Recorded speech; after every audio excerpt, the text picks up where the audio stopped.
بسم الله الرحمن الرحيم والصلاة والسلام على سيد الأنبياء والمرسلين.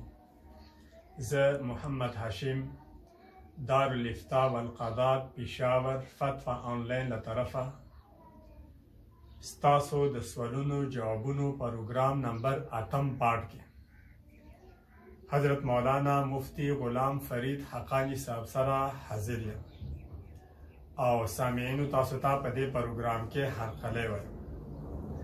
امیر د پېښور نه دا تپوس کوي چې واده په کوم عمر کې کول پکار دي، په دې کې د مور پلار څه کردار دی، آیا واده دپاره د عمر صحت او قید شته که په هر حال کې کوی شي؟ مفتی صاحب به د دې سوالونو جوابونه تاسو ته په تفصیل سره درکړي. بسم الله الرحمن الرحیم. رب اشرح لي صدري ويسر لي امري واحلل عقدة من لساني يفقهوا قولي. واده دپاره شریعت څه عمر تعین نه دی کړی. واده په کله چې هلک یا جینۍ بلوغ عمر ته ورسي په ده باندې واجب دي چې واده وکړي. دا د انسان یوه ضرورت دی، یو تقاضا ده، بشري تقاضا ده. نو هر مسلمان له پکار دی چې واده وکړي. دا د الله پاک حکم دی، د نبی علیه صلات وسلام حکم دی. نبی علیه السلام فرمایي چې څوک واده نه کوي، واده اسباب ورسره وي او دی واده نه کوي، نو دا زموږ په طریقه باندې نه ده. یعنې اسلامي طریقه دا نه ده چې سړی بغیر د واده نه ګرځي. یو ځینې خلک وي عمرونه ډېر زیات غټ عمرونه یې واده نه کوي، وایي زه اول روزګار لټوم. دا واده کول دا د اسلام حکم دی، د الله او رسول حکم دی.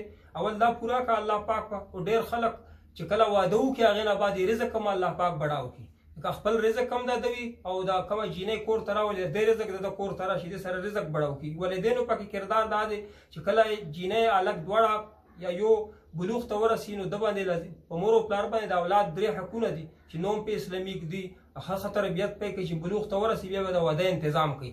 مور او پلار له پکار دي که هلک یا جینۍ شرمیږي نه وي نو دوی له دا پکار دي چې فورا د واده ورته انتظام کوي. خاص کر کې د جینۍ دپاره هلک دپاره خلک کورونو کې لټوي، رشته لټوي، خو جینۍ دپاره یې نه لټوي.